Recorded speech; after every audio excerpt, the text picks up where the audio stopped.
Hello dear friends, this is Satanick here. Today in this video we are going to discuss a very famous study by Genrikh Kasparyan. Now why is this famous? Well, firstly it won the first prize in the prestigious Roycroft Jubilee Tourney. And secondly, and more importantly, Kasparyan himself stated that it took him around 30 years to compose this final version of the study. So according to him, the main idea of this composition was conceived back in 1945. But as you can see, it was published only in 1979, and that's a gap of 34 years. So yeah, that's kind of amazing. When someone as brilliant as Kasparyan works on something for more than 30 years, it must be a masterpiece. I can only tell you that I will try my best to explain this masterpiece in this video. So, coming to the position, as you can see, White's meager forces are up against a huge black army. Black's army is literally huge, and even these pawns on the queen side are on the verge of queening. But you have to observe that Black's king on a1 is not in a very favorable situation, and that gives White a window of opportunity, a chance to hold fort. So in this position, it is actually White to move and draw. Now, before I get into the solution, please do spend some time thinking about the various possibilities laden in this construction. That will help you to appreciate the solution better. Okay, I hope you gave it a good think. Now, how should White begin? Well, you have to see that White is simply too much down in material, so he can't afford to lose time. He has to strike from move 1 itself, and that is why the key is queen to b5. This threatens queen into e5 checkmate. So this knight on e5 is loose, and White simply threatens to take it with checkmate. Other alternatives don't work here. You might consider the move queen to b8 instead, which also threatens queen into e5 mate. But in this case, you have to notice that Black has rook f1 check, and here, after king into c2, bishop d1 check, king to c3, it looks like a complete disaster for White. So basically, the move queen b5 not only threatens queen into e5 mate, but also keeps an eye on this very important square, f1. Okay, so White has played the move queen b5, queen into e5 is threatened. What does Black do here? Black plays the move knight to d3 check. And here, White goes ahead and simply sacrifices his queen. He plays queen into d3. The point is, White is desperate. He has to be decisive on every move, and he can't afford to make any slow moves. So for example, if after knight d3 check, White goes king into c2, which is a pretty meek move, then Black wins on spot. So Black has bishop d1 check here, and after king into d1, rook g1, rook c1, king to b3, and now rook b1 check. It looks like a complete catastrophe for White, because Black is picking up the queen on b5 in the next move. Well, yes, after king to c4, rook into b5, king into b5, king b1, it seems that White is getting a new queen again, but it's too late and it's not sufficient, because after e8 queen, rook into h4, you have to also notice that all these pawns on the a file are also promoting, are also queening. So White is just too down in material to hold. So that's the idea. White has to be decisive on every move. So after Black plays the move knight d3 check here, he has to sacrifice the queen and go queen into d3.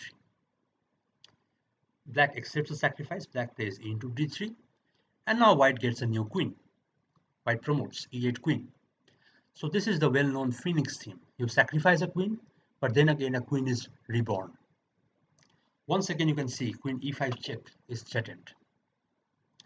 White's strategy is clear. He wants to target all these weak dark squares on the a1 h8 diagonal and get to this king on a1. So queen e5 check is threatened. What does Black do now? The main move is bishop to e6. And here once again White goes ahead and sacrifices his queen. He plays queen into e6. You have to see that Black is threatening all these nasty checks with rook f1, rook f1, rook g1, etc. So white can't afford to lose time and he has to be decisive. So he goes queen into e6 here.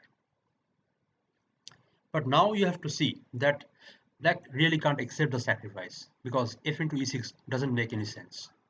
White has bishop f6 here, and after rook into f6, which is forced, white is simply stalemated because this king has no moves, and this is a draw.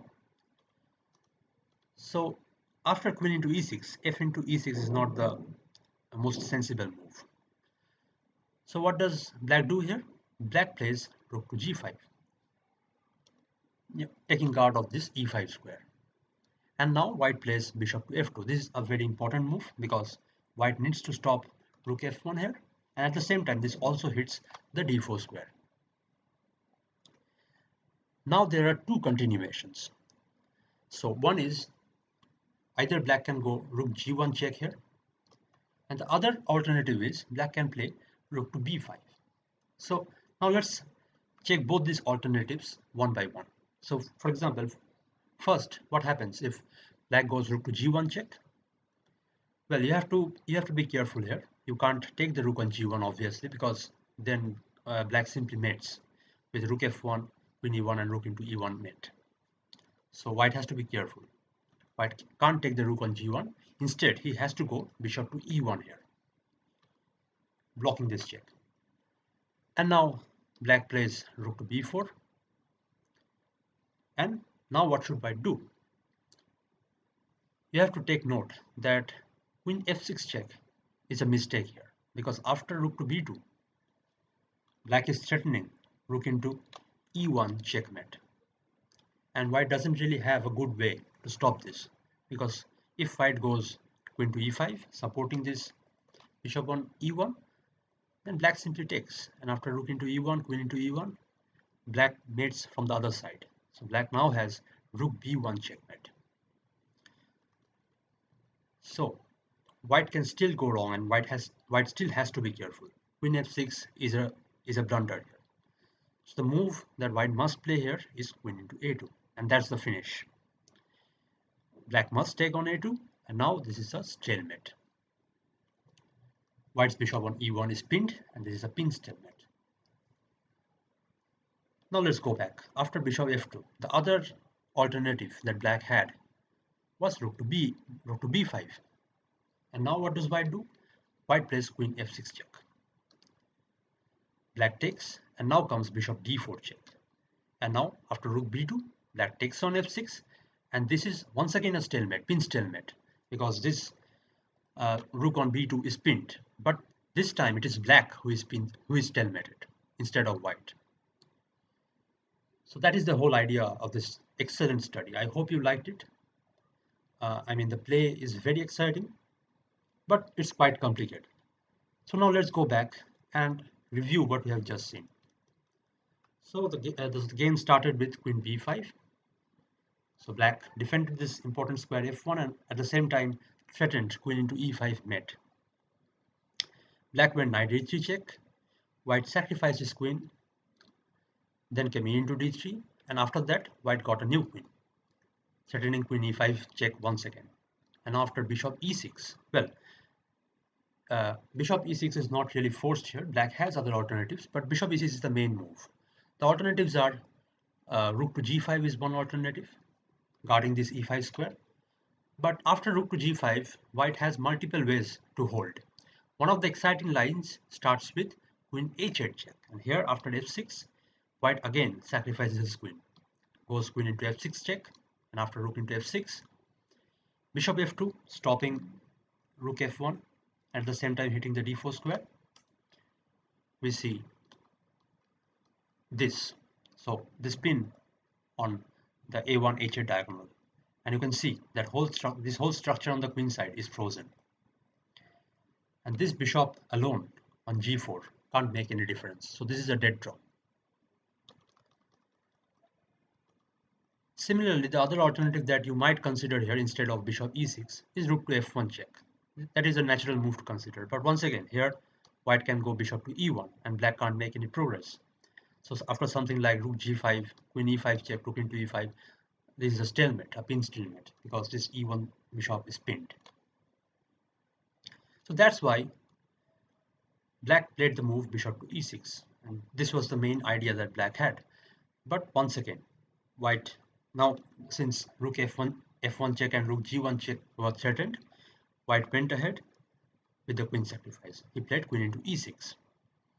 And now after rook to g5, guarding the e5 square, white played the move, the very important move, bishop to f2, stopping rook f1 and at the same time hitting the d4 square with the idea of bishop d4 eventually. And now there were two continuations, both leading to stalemate, but in one case it is white who is stalemated, and in the other case it is black who gets stalemated. So there are two stalemate ideas. So the first idea starts with rook g1 check, and here after white had to take care not to capture this rook on g1 because then rook f1 check is coming followed by mate. So white played the move bishop e1 here, stopping the check, and now after rook to b4 came the move queen into a2.